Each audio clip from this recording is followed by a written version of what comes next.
अस्सलाम वालेकुम स्टूडेंट्स। आज हम लोगों ने ये फर्स्ट अपनी 2 आउटलाइन कंप्लीट कर ली हैं। तो आज हम ये थर्ड आउटलाइन स्टार्ट करेंगे। ठीक है, ये पर्सपेक्टिव प्रोसेस मॉडल, ये आप लोगों को जो बुक शेयर की गई थी उसमें चैप्टर नंबर 2 में वो है ये।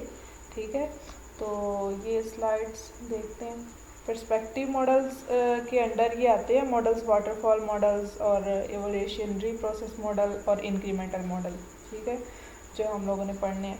तो पर्सपेक्टिव मॉडल्स बेसिकली है क्या चीज़, जिसके अंदर सॉफ्टवेयर इंजीनियरिंग या सॉफ्टवेयर को बनाने के लिए हमें एक सीक्वेंस के साथ चलना पड़े।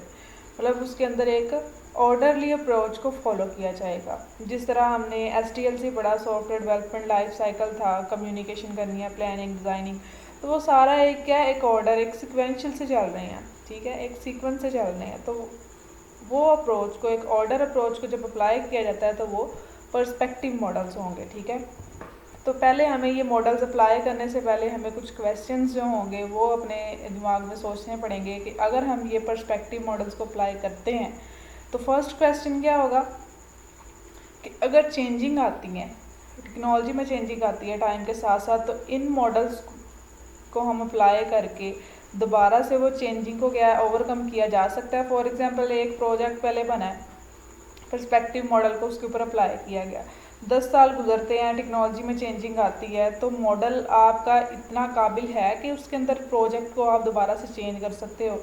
और सेकंड नंबर पे आपका प्रोसेस या उसके थ्रू जो भी सॉफ्टवेयर बन रहा है उसके अंदर कोऑर्डिनेशन होगी अगर हम पर्सपेक्टिव मॉडल को अप्लाई करते हैं। ठीक है, तो पहला जो हमारा पर्सपेक्टिव मॉडल है वाटरफॉल मॉडल है। वाटरफॉल इसको इसलिए बोला जाता है कि जिस तरह एक आबशार होती है, मतलब ऊपर से पानी नीचे की तरफ को आता है, तो वाटरफॉल हो रहा है। मतलब अगर मैं इसको इस तरह से कहूँगी कि ये बेसिकली इधर ज़्यादा सीक्वेंस से नहीं दिए गए, वैसे इसकी जो फिगर है जो वो इस तरह के फर्स्ट में ये आएगा, देन यहाँ पे सेकंड में, मतलब इसके बाद फिर सेकंड वाला आएगा, फिर इसके बाद थर्ड वाला आएगा।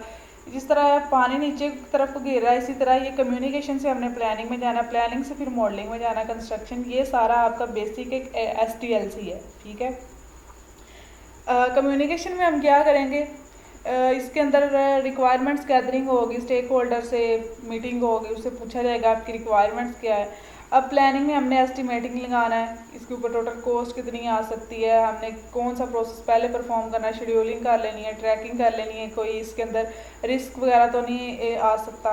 मॉडलिंग, अब हम उसका पूरी रिक्वायरमेंट्स का एनालिसिस कर लेंगे, कौन सी हमने डिसाइड करनी है, मतलब हमने फाइनल रिक्वायरमेंट्स कौन सी रखनी है, और उसका डिज़ाइन बना लेंगे। डिज़ाइन के बाद उसकी कोड, कंस्ट्रक्शन में उसकी कोड जनरेशन, कोडिंग करेंगे, उसके बाद उसकी टेस्टिंग परफॉर्म की जाएगी। डिप्लॉयमेंट के अंदर क्या किया जाएगा, वो प्रोजेक्ट यूज़र को दे दिया जाएगा और उसके बाद उसकी डिलीवरी और यूज़र से फीडबैक ली जाएगी कि आपको सॉफ्टवेयर अच्छा लगा है या नहीं है, इसके अंदर कोई चेंजिंग चाहते हैं, जो भी।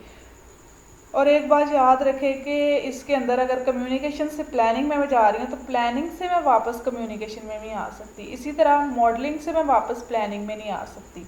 इसके अंदर सारे स्टेप्स हमें पहले फॉलो करने पड़ेंगे। जिस तरह का भी प्रोजेक्ट बनेगा उसको डिप्लॉय करना पड़ेगा, अगर चेंजिंग की ज़रूरत पड़ती है तो हम वापस यहाँ भी आएंगे। इनमें से किसी के स्टेप में हम वापस नहीं जा सकते वाटरफॉल मॉडल के अंदर। ठीक है, वी मॉडल भी इसकी वाटरफॉल मॉडल की एक वेरिएशन है। वाटरफॉल के अंदर क्या था, हमें बार बार टेस्टिंग नहीं कर रहे थे हम हर फेज़ के ऊपर। अब यहाँ पे देखें एक वी की शेप में ये मॉडल दिया गया, इसलिए इसको वी मॉडल कहा गया। रिक्वायरमेंट्स मॉडलिंग, सारे फेजेस, इसके सारे स्टेप्स वही हैं जो वाटरफॉल के। अगर आप लोगों को ये वाटरफॉल और STLC के ये सारे स्टेप्स पता चल जाते हैं तो मोस्टली सब मॉडल्स में यही फेजेस चलती हैं। बस ये होता है कि प्रोजेक्ट को डिलीवर करने का जो मेथड है वो थोड़ा डिफरेंट हो सकता है। ठीक है, अब यहाँ पे जब हमने ये सारे स्टेप्स फॉलो कर लेने हैं तो एक्सेप्टेंस टेस्टिंग जब होगी, मतलब यूज़र को जब दे दिया जाएगा प्रोजेक्ट तो वो उसकी टेस्टिंग एक्सेप्ट कर लेगा।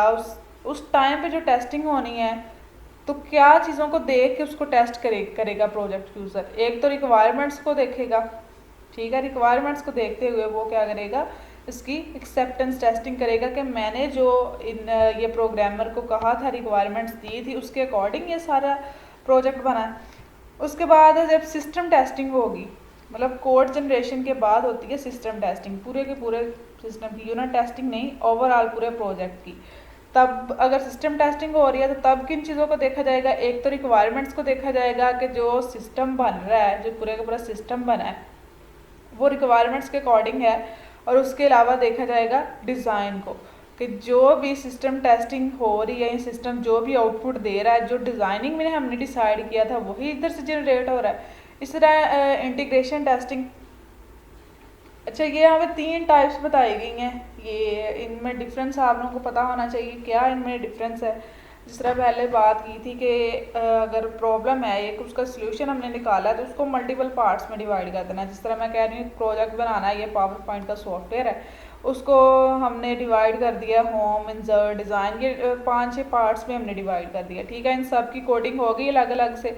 तो हर एक होम के बटन को सेपरेट से टेस्टिंग किया प्रोग्रामर ने कि इसके अंदर कोई एरर तो नहीं है, इंसर्ट को सेपरेट टेस्ट किया, मतलब इन सब की अलग अलग से टेस्टिंग होगी। तो इस हर एक सेपरेट पेज को, हर एक सेपरेट लिंक को जब टेस्ट किया जाएगा उसको हम कहेंगे यूनिट टेस्टिंग। उसके बाद इनको जोड़ा जाएगा, मतलब मैं कह रही हूँ कि होम के बटन पे क्लिक किया, इंसर्ट पे क्लिक किया तो क्या अक्कर हो, तो ये क्या हो रही है, इन दोनों को आपस में जब मैंने जोड़ दिया है कि यहाँ से मैं वापस इस पर भी जा सकती हूँ, तो ये इनकी क्या है, इंटीग्रेशन टेस्टिंग। इसके बाद दोबारा से जब इनका आपस में लिंक करवाया तो दोबारा से इन दोनों को चेक किया जाएगा कि एरर तो नहीं कोई अक्कर हो रही, जो रिस्पॉन्स हमने एक्सपेक्ट किया था वही जनरेट हुआ है, तो इसको हम बोलते हैं इंटीग्रेशन टेस्टिंग। सिस्टम टेस्टिंग क्या होगा, ये सारे बटन्स लगा लिए, सारी इनकी इंटीग्रेशन टेस्टिंग भी होगी। उसके बाद ओवरऑल पूरे पूरे प्रोजेक्ट को चेक किया जाएगा सिस्टम टेस्टिंग के अंदर। ठीक है, एक्सेप्टेंस टेस्टिंग कौन करता है? यूज़र। और ये तीनों टेस्टिंग जो है ये मोस्टली डेवलपर करता है, या टेस्टर जो भी रखे गए हैं वो करेंगे।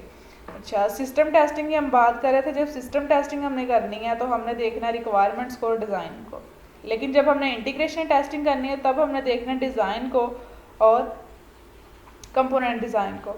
यूनिट टेस्टिंग जब हमने करनी है, मतलब अलग अलग से जब हम टेस्टिंग कर रहे हैं, तो फिर हमने करनी है कोड जनरेशन को देखना है और कंपोनेंट डिज़ाइन को।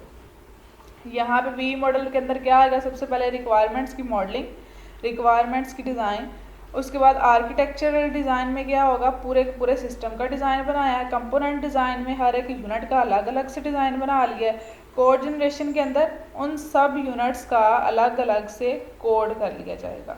ठीक है, तो ये वी मॉडल कहता है कि जब आपने यूनिट टेस्टिंग करनी है तो आपने कोड जनरेशन को देखना है और कंपोनेंट डिज़ाइन को देखना है कि वहाँ पे आपने क्या काम परफॉर्म किया है। मतलब अगर यूनिट टेस्टिंग में कोई एरर आती है तो आप कोड जनरेशन को वापस देखेंगे या फिर कंपोनेंट डिज़ाइन को। लेकिन अगर इंटीग्रेशन टेस्टिंग में कुछ मसला आता है तो आप किसको देखेंगे, कंपोनेंट डिज़ाइन को देखेंगे और आर्किटेक्चरल डिज़ाइन को देखेंगे। ठीक है, उसके बाद सिस्टम टेस्टिंग जब होगी तो फिर हमने आर्किटेक्चर को देखना है और रिक्वायरमेंट्स को देखना है। एक्सेप्टेंस टेस्टिंग में मेन देखा जाएगा रिक्वायरमेंट्स को। क्यों यहाँ पे सिर्फ रिक्वायरमेंट देखी जाएंगी, या ये यूज़र टेस्टिंग कर रहा है, उसे नहीं पता डिज़ाइन क्या है, उसे नहीं पता कंपोनेंट क्या है, कंपोनेंट के पीछे कोड क्या है, उसे सिर्फ अपनी रिक्वायरमेंट से मतलब है। तो उसने जो टेस्टिंग करनी है उसने अपनी रिक्वायरमेंट्स की बेस पे करनी है। ठीक है, तो ये जो बेसिकली वी मॉडल है ये साथ साथ टेस्टिंग भी करता है। उसके बाद जो हमारा नेक्स्ट मॉडल है इंक्रीमेंटल मॉडल, सारे स्टेप्स इसके SDLC के हैं। फ़र्क क्या है, डिप्लॉयमेंट में फ़र्क आएगा इसके अंदर। ये देखें, यहाँ पे सॉफ्टवेयर की फंक्शनैलिटी एंड फीचर्स हैं। ठीक है, ये उसका टाइम है, मतलब ये जितने भी हमने फंक्शंस परफॉर्म करने हैं, टोटल मैं कह रही हूँ 10 फंक्शंस हैं, 0 से लेकर हमने यहाँ पे 10 तक लिख लिया। और इस यहाँ पे क्या दिया गया, टाइम मैं कह रही हूँ 3 मंथ का टाइम है। ये कर्व जो है ये टाइम को शो कर रही है, और ये टोटल रिक्वायरमेंट्स कितनी है, टोटल फंक्शंस कितने हैं। फॉर एग्जांपल हमने बात की है कि ये एक पावर पॉइंट का सॉफ्टवेयर है, इसके अंदर हम कहते हैं कि हमारी ये जो लिंक्स दिए गए हैं कितने हैं, ये 8 है आई थिंक। ठीक है, तो हमने कहा है कि हमने फंक्शंस कितने बना लिए हैं, 8 फंक्शन बना लिए हैं। टाइम हमारे पास 3 मंथ का है। पहले वीक में हम क्या करते हैं, थोड़ा सा इंक्रीमेंट एक पहला स्टेप बनाते हैं जिसके अंदर हमने क्या किया है, होम के बटन के अंदर जितने भी लिंक्स है सारे, जो भी यहाँ पे चीज़ें रखी गई हैं उस सब को डिज़ाइन कर लिया। मतलब होम के बटन के लिए मैंने सबसे पहले करनी है स्टेक होल्डर से कम्युनिकेशन। उससे मैंने पूछना है कि आप होम के ऊपर यहाँ पे क्या क्या चाह रहे हैं। कम्युनिकेशन करने के बाद उससे करेंगे प्लानिंग करने के बाद फिर हम करेंगे मॉडलिंग, डिज़ाइनिंग के बाद ये होम वाले बटन की हम करेंगे कोड जनरेशन, देन लास्ट में उसको डिप्लॉय कर देंगे। ठीक है, यहाँ पे सिर्फ अभी हमने होम का बटन डिज़ाइन किया है, हमारा ये है फर्स्ट इंक्रीमेंट। मतलब आप ये भी कह सकते हैं वर्जन, फर्स्ट वर्जन, उसके बाद उसकी अपडेट वर्जन आती है तो वो इंक्रीमेंट 2 है। इसी तरह इंक्रीमेंट n तक ये चल सकता है, तब तक ये इंक्रीमेंट चलते जाएंगे जब तक प्रोजेक्ट कंप्लीट नहीं हो जाता। सेकंड इंक्रीमेंट में हमने इंसर्ट का बटन रखा, उसके सारे लिंक रखे, उसके लिए हमने की कम्युनिकेशन स्टेक होल्डर से, देन उसकी की मॉडलिंग के बाद उसकी हमने की कोड जनरेशन। ठीक है, मॉडलिंग के बाद कोड जनरेशन और उसके बाद कर दिया हमने डिप्लॉयमेंट।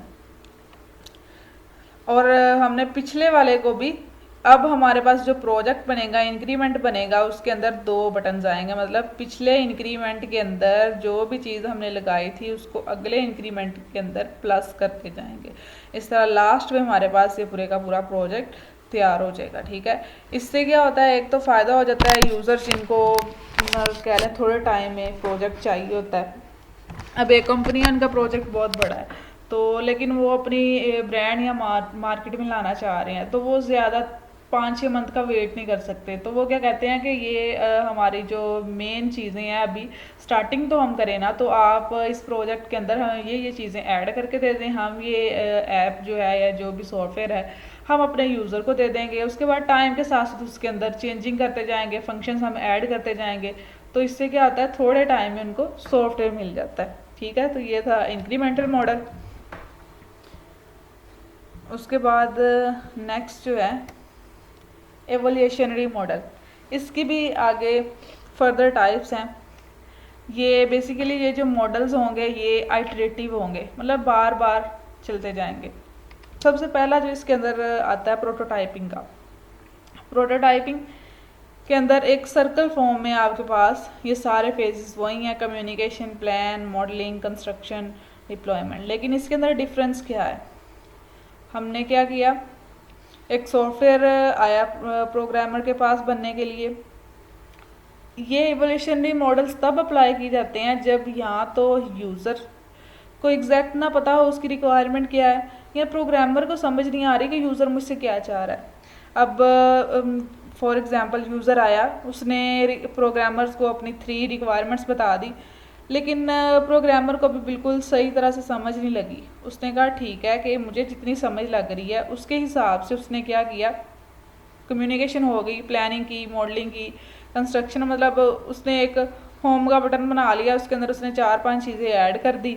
एक छोटा सा प्रोजेक्ट बना के उसने क्या किया, डिप्लॉय करने के बाद फिर से कम्युनिकेशन की स्टेक होल्डर से। उसने कहा कि आपने मुझे जो रिक्वायरमेंट्स दी थी, आया कि इसके अकॉर्डिंग यही प्रोजेक्ट तैयार होना था। अगर तो यूज़र कहता है ओके, देन वो चलेगा असली प्रोजेक्ट की तरफ, डिटेल में अब प्रोजेक्ट बनाएगा।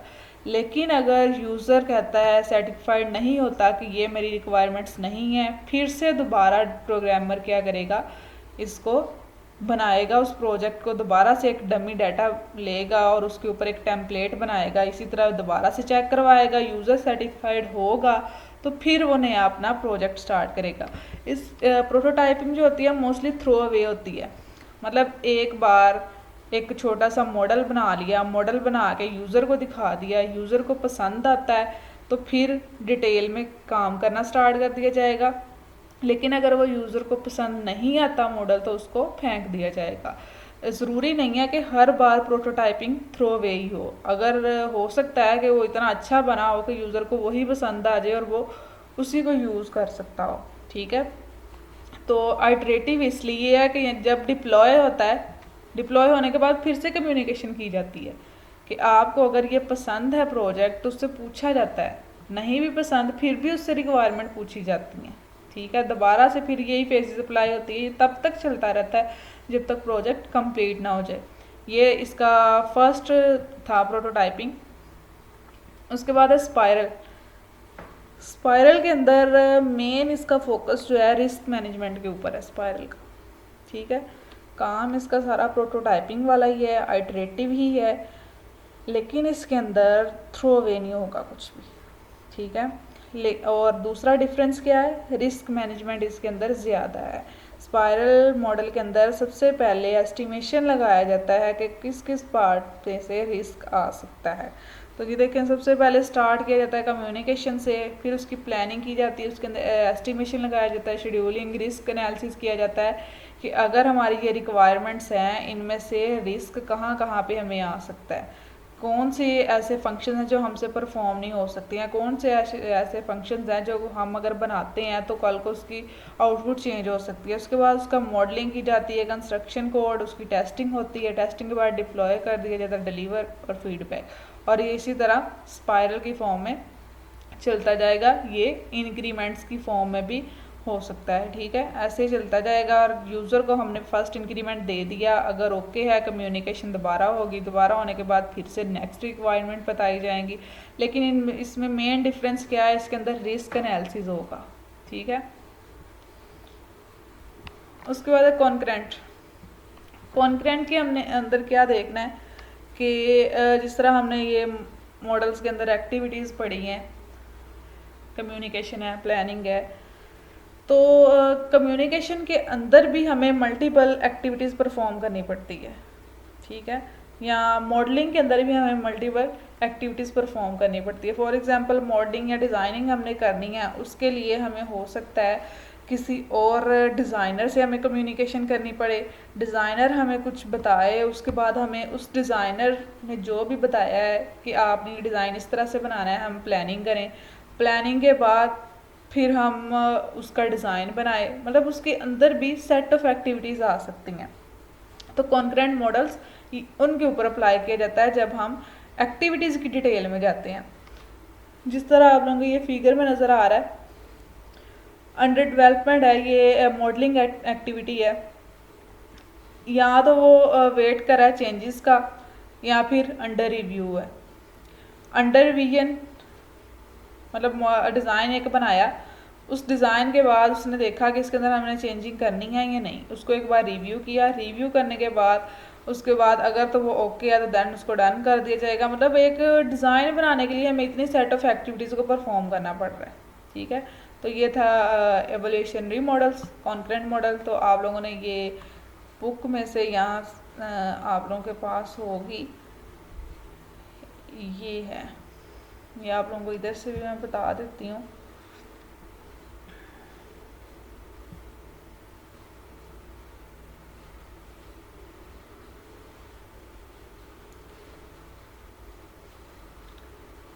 कंटेंट से दिखाती हूँ।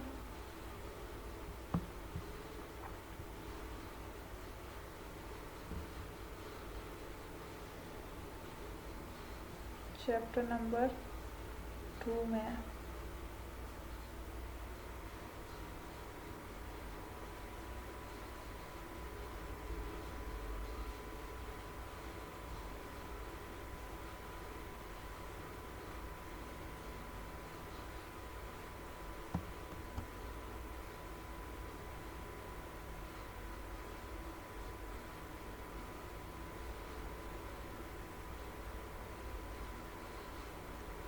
ये वाली बुक आप लोगों के पास है ना, तो इसमें है सेकंड चैप्टर।